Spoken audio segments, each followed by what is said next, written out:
¿Alguna vez sentiste que después de beber no eras del todo tú, que tu intuición se apagaba y tu foco se diluía? Pues hoy no vamos a hablar de brindis, sino de alcohol y espiritualidad, porque debajo de la fiesta hay efectos ocultos del alcohol que tocan tu energía y tu conciencia, y entenderlos puede cambiar no solo cómo decides, sino cómo vives. Dicen que el alcohol acerca a las personas, pero nadie te contó lo que aleja en silencio.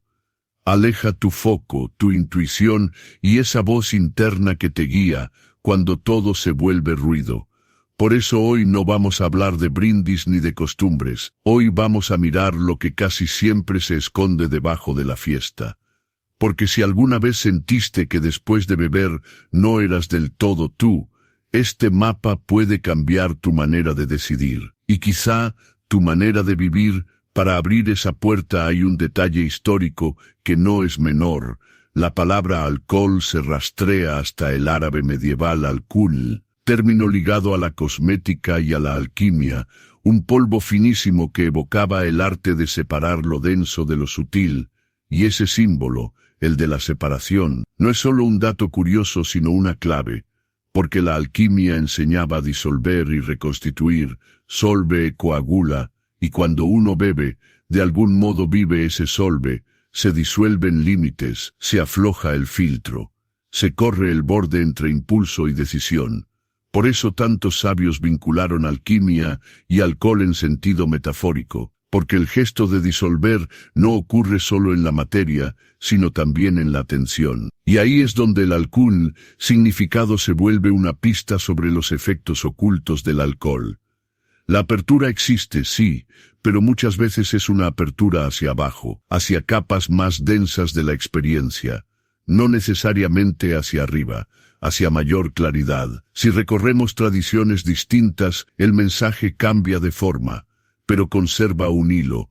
El budismo propone evitar intoxicantes, porque nublan la mente. El hinduismo canta al soma mítico, pero advierte que el vino común distrae. El islam es tajante con lo que entorpece el juicio.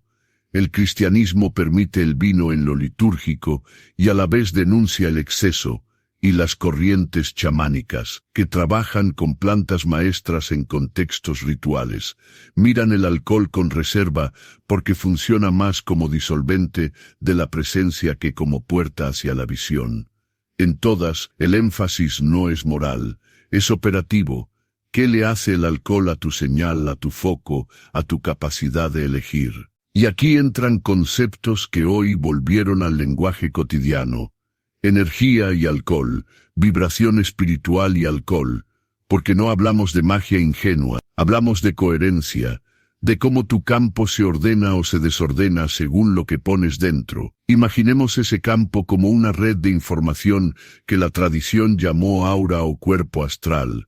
Cuando estás sobrio y presente, la red vibra con coherencia, tus límites están bien definidos. La intuición se siente nítida, el pensamiento se articula con el sentimiento sin demasiadas interferencias. Cuando bebes, esa coherencia baja 1 o 2 escalones y aparecen pequeñas fugas, grietas por donde entra ruido y sale energía. El famoso me siento raro del día siguiente, que no es solo cansancio físico, sino una desintonía sutil, una especie de eco interior que te deja un paso más lejos de tu centro. Algunas escuelas nombran a esa zona de interferencia como bajo astral, un rango de emoción pesada y reacción rápida, y aunque cada quien elija creer o no en niveles o entidades, la conducta describe el fenómeno con nitidez, más impulsos, menos criterio, más dispersión, menos dirección. Ese desorden también se puede leer con el mapa de los chakras, no como dogma, sino como modelo útil.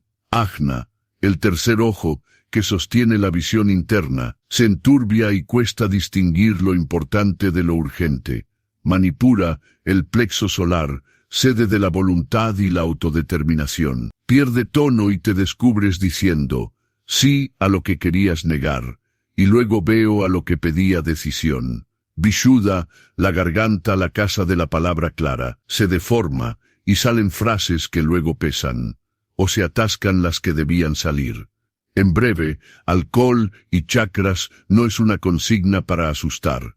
Es un diagnóstico funcional cuando visión, voluntad y verdad pierden nitidez a la vez. Se desvía el rumbo y lo cotidiano se complica. Ahora bien, ¿por qué esto importa espiritualmente? Porque la espiritualidad, más allá de religiones, es el arte de la presencia, y la presencia es capacidad de ver, elegir y actuar con coherencia. Si el alcohol te aleja de ese eje, sus consecuencias espirituales del alcohol no se quedan en la anécdota de una noche. Se extienden en hilos que llamamos kármicos, promesas que se dicen sin sostén, acuerdos que se rompen sin mala intención, pero con efectos reales, discusiones que dejan residuos, vínculos que cargan una tensión que antes no tenían. El karma no es castigo, es continuidad, es la inercia de causas y efectos que se alimentan de nuestra vibración espiritual. Y cuando elegimos frecuencias bajas, repetimos escenarios afines. No porque alguien castigue, sino porque sintonizamos con ese tipo de desenlaces. En este punto aparece una idea que suele pasar desapercibida, la guía.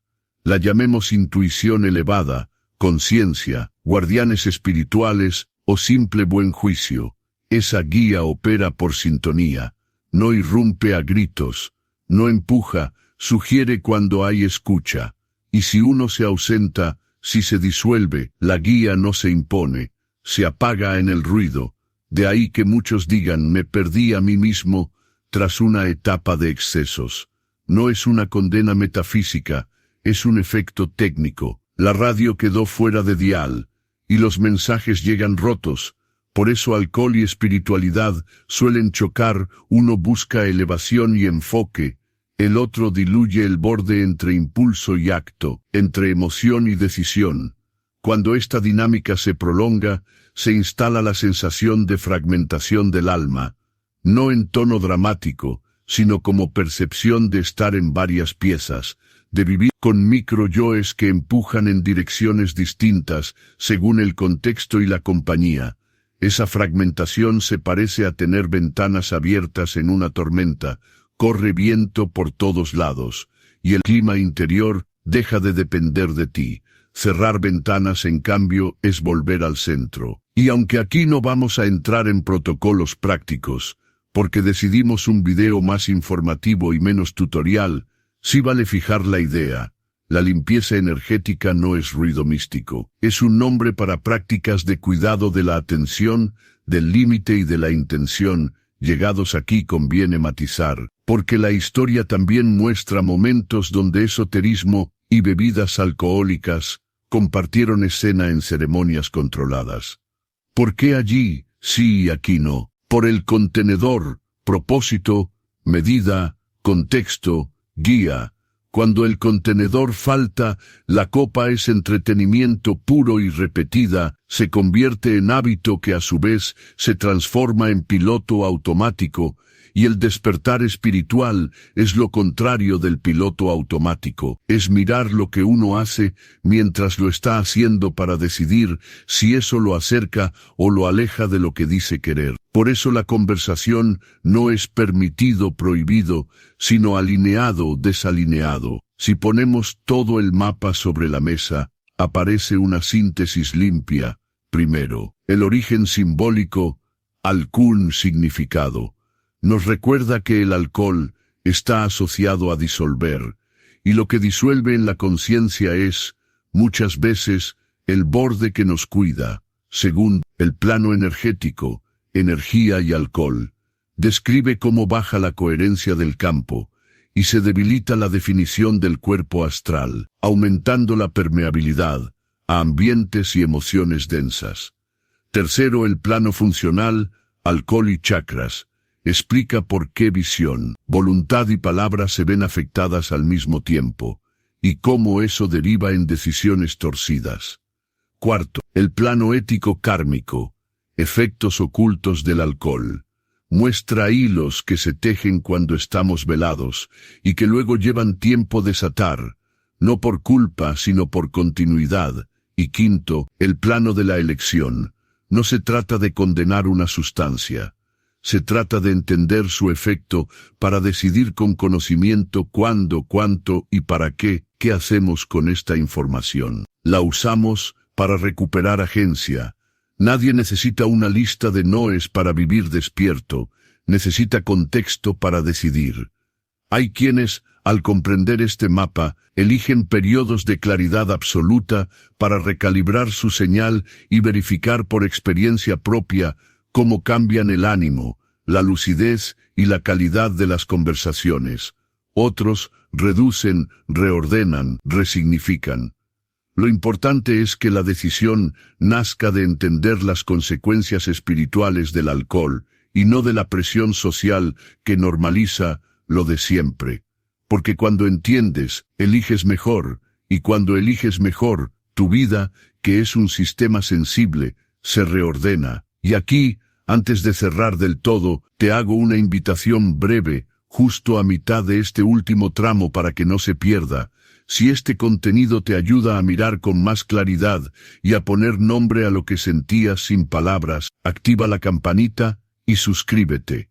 Así seguimos explorando juntos temas como cuerpo astral y alcohol, señales finas de fragmentación del alma y lecturas comparadas entre tradiciones que explican por qué unas prácticas suben la frecuencia y otras la arrastran hacia abajo.